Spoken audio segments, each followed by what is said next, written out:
ओम नमो भगवते वासुदेवाय नमः। स्वागत है आप सभी का मेरे यूट्यूब चैनल पर। माघ मास की कथा। पूर्व समय में सतयुग के उत्तम निषेध नामक नगर में हेमकुंडल नाम वाला कुबेर के सदृश धनी वैश्य रहता था, जो कुलीन अच्छे काम करने वाला, देवता अग्नि और ब्राह्मण की पूजा करने वाला, खेती का काम करता था। वह गौ, घोड़े, भैंस आदि का पालन करता था। दूध, दही, छाछ, गोबर, घास, गुड़, चीनी आदि अनेक वस्तुएं बेचा करता था, जिससे उसने बहुत सा धन इकट्ठा कर लिया था।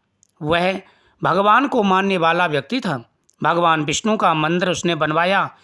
कुआं, तालाब, बावड़ी, आम, पीपल आदि वृक्ष, अनेकों सुंदर वृक्ष लगाए और बड़ा बगीचा उसने लगवाया।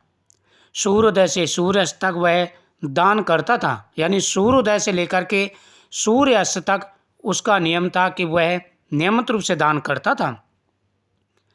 गांव के चारों तरफ जल की प्याऊ लगवाई। उसने सारे जन्म भर जितने भी पाप किए थे उनका प्रायश्चित करता था। इस प्रकार उसके दो पुत्र उत्पन्न हुए, जिनका नाम उसने कुंडल और विकुंडल रखा। जब दोनों लड़के युवावस्था हुए तो हेमकुंडल वैश्य गृहस्थी सब कार्य सौंप करके उनको तपस्या करने के लिए वन में चला गया। जब उसने देखा कि उनके पुत्र जो बड़े हो गए तो उसने क्या किया, हेमकुंडल ने कुंडल और विकुंडल को सारा राज्यभार सौंप दिया और वह तपस्या करने के लिए चला गया। वहाँ विष्णु भगवान की आराधना में शरीर को सुखाकर अंत में विष्णु लोक को प्राप्त हुआ। उनके दोनों पुत्र लक्ष्मी के मद को प्राप्त होकर बुरे कर्मों में लग गए। यानी पिता तो धर्मात्मा था, अच्छे कर्म करता था। पिता उनको सारा राजपाट सौंप करके वन में चला गया और पीछे से दोनों पुत्र जब वो वन को चला गया तो निष्प्रकर हो गए और वह बुरे कार्यों में लग गए। दोनों पुत्र लक्ष्मी के मद में बुरे कर्मों में लग गए। वैश्यागामी बीड़ा और बाजे लेकर वैश्याओं के साथ गाना गाते थे, फिरते थे। अच्छे सुंदर वस्त्र पहनकर, सुगंधित तेल आदि लगाकर, भाण और खुशमदियों में घिरे हुए हाथी की सवारी और सुंदर घरों में रहते थे। इस प्रकार ऊपर बोए बीज के सदृश वह अपने धन को बुरे कर्मों में नष्ट करते थे। यानी उनका जो पिता था हेमकुंडल, वो तो धर्मात्मा था। उसने क्या किया कि चारों तरफ बगीचा लगवाए, गरीबों के लिए सूर्योदय से लेकर सूर्यास्त तक दान करता था और भगवान की पूजा पाठ में लगा रहता था। उसके दो पुत्र हुए, कुंडल और विकुंडल। अब कुंडल और विकुंडल उसके सामने तो अच्छे रहे, उसने संस्कार अच्छे दिए, लेकिन वो जब पुत्र बड़े हो गए तो उनको राज्य भार सौंप करके खुद तपस्या करने के लिए जंगल में चला गया। जंगल में जाकर वो तो तपस्या करके भगवान विष्णु की तपस्या करके बैकुंठ लोक को चला गया और इधर उसके जो पुत्र थे वह बुरे कर्मों में लग गए।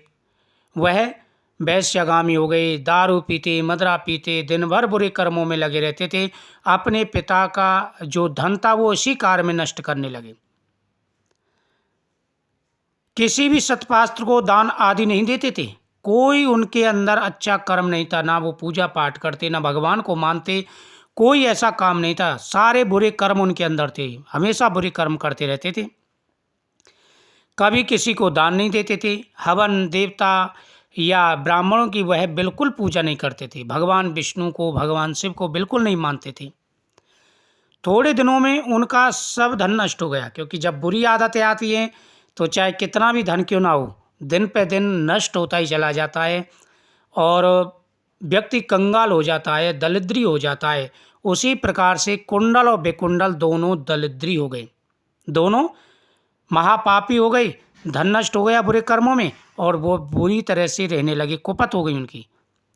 थोड़े दिनों में उनका सब धन नष्ट हो गया और वह दरिद्रता को प्राप्त होकर अत्यंत दुखी हो गए। भाई, जन, सेवक, उपजीवी सब उनको छोड़ करके चले गए। अब उनके पास जब तक उनके पास धन था, पैसा था, ऐशो आराम किया, और जब उनके पास पैसा खत्म हो गया, धन नष्ट हो गया उनका, तो उनको सब छोड़ करके चले गए।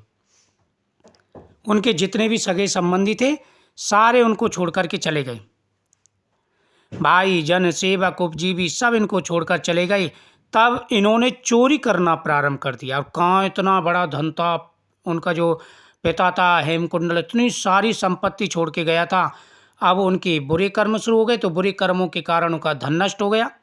अब धन नष्ट उनका हो गया, कहते हैं कि आदमी अच्छे कर्म करे तो धन बढ़ता जाता है और बुरे कर्म करे तो धन नष्ट हो जाता है। जब उनका धन नष्ट हो गया, वो क्या करने लगे, चोरी करने लगे। अब उन्होंने काम शुरू कर दिया चोरी का, चोरी करना उन्होंने प्रारंभ कर दिया। वह चोरी करने लगे, उपजीवी सब उनको छोड़कर चले गए। तब उन्होंने चोरी करना प्रारंभ कर दिया और राजा के भय से नगर को छोड़ करके डाकुओं के साथ वन में रहने लगे। अब उन्होंने क्या कर दिया, वह नगर छोड़ करके और डाकुओं के साथ रहने लगे। नगर में तो वो रहते नहीं थे राजा डर के मारे, भाई यहाँ पकड़ेंगे तो राजा दंड देगा। अब वो डाकुओं के साथ में उन्होंने टोली बना ली। कहाँ थे, आप ध्यान देखो, कहाँ थे, राजा की तरह जीवन व्यतीत कर रहे थे। कहते हैं कि आदमी के अच्छे और बुरे कर्म, आदमी के अच्छे और बुरे कर्म ही उसको अच्छा और बुरा फल प्रदान करते हैं। पिता कैसा था, हेमकुंडल, पूरे राज्य में उसने क्या किया, बगीचे लगवाए और लोगों के तीर्थ यात्रियों के लिए आश्रमों के लिए व्यवस्था कर दी, मतलब विश्राम करने की व्यवस्था कर दी, छायादार वृक्ष लगवाए, प्याऊ लगवाए, कितने बड़े बड़े काम किए। और बेटे के लिए बहुत सारा धन छोड़ के गया, लेकिन बेटों ने क्या किया, धन के मद में वैश्यागामी बन गए, बुरे कर्म करने लगे, सारा धन नष्ट हो गया। और सारा धन नष्ट हो गया तो वो क्या करने लगे, चोरी करने लगे। अब डाकू बन गए, राजा से डाकू बन गए। कहते हैं कि कर्म इंसान को ऊपर चढ़ाता है, सदगति प्रदान करता है, कर्म ही इंसान की दुर्गति प्रदान कर देता है। अच्छे कर्म से अच्छा फल और बुरे कर्म से बुरा फल, यही उनके साथ होने लग गया। अब वो क्या करते थे, हिरण आदि पशु तथा हिंसक जीवों को मारकर खाने लगे। एक समय उनमें से एक पर्वत पर गया जिसको सिंह मारकर खा गया। अब उनकी क्या कुपत हुई, कितना सारा पैसा था, अगर अच्छे कर्म करते तो और राजा की तरह जीवन व्यतीत करते। बुरे कर्म करने लगे, धन नष्ट हो गया, डाकू बन गए, चोरी करने लगे, पशु पक्षियों को मारकर खाने लगे। अब एक भाई को क्या हुआ, पर्वत पर गया, वहाँ पर उसको सिंह मार के खा गया। देख लो कितना बुरा इनको परिणाम मिलने वाला है बुरे कर्मों का। एक को जो है सिंह मार के खा गया, दूसरा गया जो काले सर्प के डसने से मर गया। अब देख लीजिए क्या दुर्गति हुई, कितना बड़ा जो पैसा था, राज वैभव भोग रहे थे, लेकिन बुरे कर्म उन्होंने प्रारंभ कर दिए तो धन नष्ट हो गया। धन नष्ट हो गया तो चोरी करने लगे, जब धन नहीं होगा तो पेट तो भरना है, चोरी करने लगे, डाकू बन गए, हिंसक पशुओं को मारकर खाने लगे। और फिर क्या कुपत हुई, उसके बाद में एक को सिंह ने मार दिया और एक को सर्प ने डस लिया। अब दोनों की मृत्यु हो गई। तब यमराज के दूत उन दोनों को बांधकर यम के पास ले गए और कहने लगे कि महाराज, इन दोनों पापियों के लिए क्या आज्ञा है।